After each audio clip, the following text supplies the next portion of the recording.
ন্যায্য দাবি দাবার ভিত্তিত কৃষক শ্রমিকের আন্দোলন চলিবই। ন্যায্য বিরোধী কৃষি আইন বাতিল করো, শ্রমিক বিরোধী শ্রম কোড বাতিল করো, এই কর্পোরেটর দেশ বিক্রি করা বন্ধ করো। হিমন্ত বিশ্ব শৰ্মা সৰকাৰ হায় হায়। 1942 চনৰ 9 আগষ্ট আপোনালোকে সকলোৱে জানে ভাৰত ত্যাগ আন্দোলনৰ সূচনা হৈছিলে। তেতিয়াৰ এই ইংৰাজৰ পতনৰ নামত শ্ৰমিক কৃষক ৰাস্তাত ওলাই আহিছিলে। এই দিৱসৰ প্ৰতি সোঁৱৰণ জনাই আজি সৰ্বভাৰতীয় ভিত্তিত দেশজোৰা বিক্ষোভৰ আয়োজন কৰা হৈছে। মূলতঃ কেন্দ্ৰীয় ট্ৰেড ইউনিয়নসমূহ, কৰ্মচাৰী ফেডাৰেশ্যনসমূহ আৰু সংযুক্ত মৰ্চা কিষাণ মৰ্চাৰ আহ্বানত আজি বঙাইগাঁৱতো আমি এই অনুৰূপ কাৰ্যসূচী হাতত লৈছিলোঁ। কিন্তু আমি দেখিবলৈ পাইছোঁ অসম চৰকাৰ হিমন্ত বিশ্ব শৰ্মাই আজি কৃষক শ্ৰমিকসকলক কাৰ্যত ৰাস্তাত ওলাবলৈ বাধা দিছে। পুলিচ লগাই গণতান্ত্ৰিক আন্দোলন পাৰ্মিশ্যনৰ নামত তেওঁলোকে দমন কৰিব বিচাৰিছে।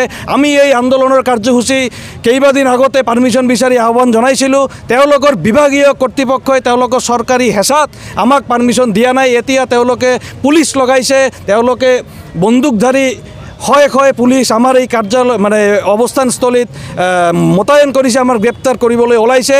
আমি বাধা দিছোঁ, আমি কৈছোঁ হিমন্ত বিশ্ব শৰ্মা হুঁচিয়াৰ, যিমান দিন যেতিয়া কৃষক শ্ৰমিক লাল ঝাণ্ডা ৰাস্তাত আছে আপোনাৰ চৰকাৰ কেতিয়াও কৃষক আন্দোলন শ্ৰমিক আন্দোলন দমন কৰিব নোৱাৰে।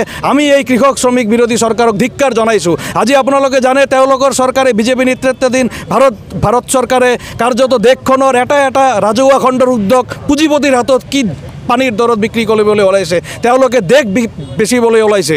আজি আমি দেখিবলৈ পাইছোঁ তেওঁলোকে কৃষকৰ বিৰুদ্ধে কৃষি আইন আনি কৰ্পৰেটসকলক সহায় কৰিব বিচাৰিছে। তেওঁলোকে শ্ৰমিকসকলৰ বিৰুদ্ধে শ্ৰম কোড লগাই কাৰ্যত শ্ৰমিকসকলৰ প্ৰাপ্য অধিকাৰ খৰ্ব কৰিব বিচাৰিছে। আজি দেশৰ সংবিধান একপিনে আক্ৰান্ত হৈছে আৰু কৃষক শ্ৰমিক একপিনে আক্ৰান্ত হৈছে। গতিকে আজি সৰ্বভাৰতীয় ভিত্তিত আজি সকলো কৃষক শ্ৰমিক সংগঠনসমূহৰ যৌথ মঞ্চই সৰ্বভাৰতত ৰাস্তাত ওলাই আহিছে। কিন্তু দুৰ্ভাগ্যজনক অসম চৰকাৰে আমাৰ এই প্ৰাপ্যৰ দাবীত যি আন্দোলন, এই আন্দোলনক বাধা দিছে।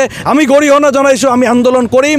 অনাগত দিনতো লাল ঝাণ্ডাৰ নেতৃত্বত কৃষক শ্ৰমিকসকলে ৰাস্তাত ওলাই তেওঁলোকৰ প্ৰাপ্যৰ দাবীত আন্দোলন কৰিব।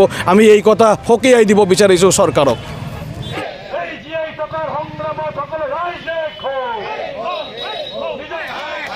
পুলিচ লগাই গণতান্ত্ৰিক আন্দোলন দমন কৰিব বিচৰা হিমন্ত বিশ্ব শৰ্মা চৰকাৰ হায় হায়।